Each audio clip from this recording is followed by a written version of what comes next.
Hello dears, welcome back to Silent Learning. It's me Sri Bhama SB.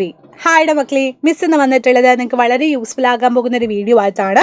നമ്മൾ എന്ത് ചെയ്യാൻ പോവാണ്, സാമ്പിൾ ക്വസ്റ്റ്യൻസുകൾ ഡിസ്കസ് ചെയ്യാൻ വേണ്ടിയിട്ട് പോവാണ്, ആനുവൽ എക്സാം റിലേറ്റഡ് ആയിട്ട്. അപ്പോൾ ഒന്നാമത്തെ ക്വസ്റ്റ്യൻ തൊട്ട് മിസ് പോവാണ്. ഫസ്റ്റ് ക്വസ്റ്റ്യൻ നിങ്ങൾക്ക് മെജോറിറ്റി തരം ഇതേപോലെ ഒരു സാധനം ഒബ്സർവ് ചെയ്തിട്ട് അതിൽ നിന്ന് ക്വസ്റ്റ്യൻസുകളാണ് ചോദിക്കുക. അപ്പോൾ മിസ് അങ്ങനത്തെ ഒരു ടൈപ്പാണ് വെച്ചിട്ടുള്ളത്.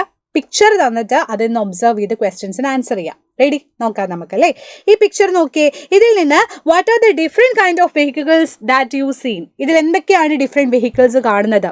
നോക്ക്, ഒരുപാട് സാധനങ്ങൾ അങ്ങനെ കാണുന്നുണ്ട്. നിങ്ങൾക്ക് ഏത് എഴുതി വെക്കാം. മോട്ടോർ സൈക്കിൾ ഉണ്ട്, സ്കൂട്ടർ ഉണ്ട്, ഓട്ടോറിക്ഷ ഉണ്ട്, ബസ് ഉണ്ട്, കാറുണ്ട്, സൈക്കിൾ ഉണ്ട് എന്നൊക്കെ നിങ്ങൾക്ക് എന്ത് ചെയ്യാം, എഴുതി വെക്കാം. അപ്പോൾ ഒരു സാധനം കിട്ടിക്കഴിഞ്ഞാൽ പിക്ചർ കിട്ടിയാൽ ഐഡന്റിഫൈ ചെയ്യുക, എഴുതി വെക്കാം. അടുത്ത എന്താ, what do you think the cycle needed petrol and diesel as fuel? ഫ്യൂവലായിട്ട് സൈക്കിളില്ല പെട്രോളും ഡീസലും വേണോ? നമ്മുടെ വീടുകൾ അങ്ങനെയാണോ? സൈക്കിൾ ഓടിക്കുന്ന ആളുകൾ അങ്ങനെ ശീലിയ. ഏറ്റവും നമുക്ക് ഒരു പ്രശ്നവും നമ്മുടെ പൊല്യൂഷൻ ഒന്നും ഉണ്ടാക്കാത്ത ഒരു സാധനമാണ് സൈക്കിൾ അല്ലേ. സൈക്കിളിന് എന്താണ് ഫ്യൂവൽ അങ്ങനെയൊന്നും ആവശ്യമില്ല. ആകെ എയർ ഒന്ന് ഇടയ്ക്കിടയ്ക്ക് ചെക്ക് ചെയ്യേണ്ടി വരും, എയർ കയറ്റേണ്ടി വരുമെന്ന് മാത്രമേ ഉള്ളൂ അല്ലേ. പെട്രോളോ ഡീസൽ അടങ്ങിയിട്ടുള്ള ഫ്യൂവൽ ഒന്നും സൈക്കിളിന് നമുക്ക് ആവശ്യമില്ല.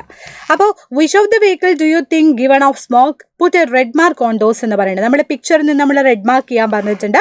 The vehicles such as car, bus, motorcycle, autorickshaw, അതൊക്കെ നിങ്ങൾ എന്ത് ചെയ്യുക, ഇതേപോലെ ഇങ്ങനെ ടിക്ക് ചെയ്തിട്ട് കൊടുക്കുക. ഓരോ സാധനങ്ങൾ നിങ്ങളിങ്ങനെ ടിക്ക് ചെയ്യുക. സ്മോക്ക് പോകുന്നത്, പുക വരുന്ന സാധനങ്ങൾ അങ്ങനെ ചെയ്ത് കൊടുക്കുക. ഓക്കെ. ഇനി what kind of problems will be face if the number of vehicles keep in increasing? For example, more traffic on the road, talk to the elders and write about it.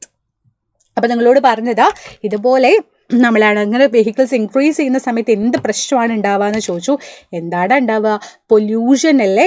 നമുക്കറിയാൻ പറ്റും ഇങ്ങനെ ഒരുപാട് പ്രശ്നങ്ങൾ, ട്രാഫിക്കിൻ്റെ issue വരാം, pollution വരാം, സ്മോക്കിൻ്റെ issue വരാം, ഒരുപാട് പ്രശ്നങ്ങൾ വരാം അല്ലേ.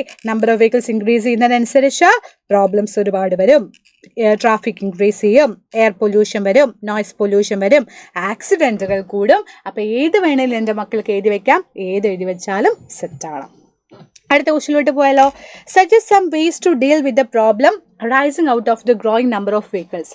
ഈ വെഹിക്കിൾസിൻ്റെ നമ്പർ ഇങ്ങനെ കൂടുന്നതിനനുസരിച്ച് അത് ഡീൽ ചെയ്യാൻ വേണ്ടിയിട്ടുള്ള കുറച്ച് എന്താ പറയുന്നത്, some ways to deal with the problem rising out ചെയ്യാനാണ് നിങ്ങളോട് സജസ്റ്റ് ചെയ്യാൻ പറഞ്ഞത്. അപ്പോൾ people should prefer public transport അല്ലേ. അപ്പോൾ അതിന് നമുക്ക് ചെയ്യാൻ പറ്റിയൊരു സൊല്യൂഷൻ എന്ന് പറയുന്നത് പബ്ലിക് ട്രാൻസ്പോർട്ടേഷൻ. അപ്പം നമ്മൾ ചെറിയ എന്തെങ്കിലും കുഞ്ഞ ആവശ്യത്തിന് പോകണമെന്നുണ്ടെങ്കിൽ നമ്മൾ ബൈക്ക് എടുക്കുന്നതിന് പകരം നമുക്ക് ബസ്സിൽ പോവാം. ഒരാളെന്നുണ്ടെങ്കിൽ ബസ്സിൽ പോവാം. എന്തിനാ നമ്മൾ ബൈക്ക്, കാർ എടുത്ത് അതിൻ്റെ പെട്രോളും ഡീസലും കാര്യങ്ങളും കളയുന്നല്ലേ, പൊല്യൂഷൻ ഉണ്ടാക്കുന്നത് എന്തിനാ, അങ്ങനെ യൂസ് ചെയ്യാം. അതേപോലെ people should be carpools to avoid the problems arising by growing number of vehicles. നമ്മുടെ വീട്ടിൽ തന്നെ നോക്കിയാൽ ഒരാളുടെ വീട്ടിൽ തന്നെ ചിലപ്പോൾ 5 or 6 വണ്ടികൾ ഉണ്ടായിരിക്കും. എന്തിനാ അത്? നമുക്ക് ആവശ്യമുള്ള പോലെ അല്ലേ. ഒരു ബൈക്കും ഒരു കാറും ഉണ്ടെങ്കിൽ തന്നെ സുഖമായിട്ട് നമ്മുടെ ഒരു ഫാമിലിക്ക് ജീവിക്കാൻ പറ്റും. സോ അങ്ങനെ നമ്മുടെ നമ്പർ ഓഫ് വെഹിക്കിൾസിൻ്റെ എണ്ണം കുറച്ചിട്ട് നമുക്കൊരു പരിധി വരെ പൊല്യൂഷൻസ് ഒക്കെ തടയാൻ വേണ്ടി പറ്റുമെന്നാണ് പറയുന്നത്.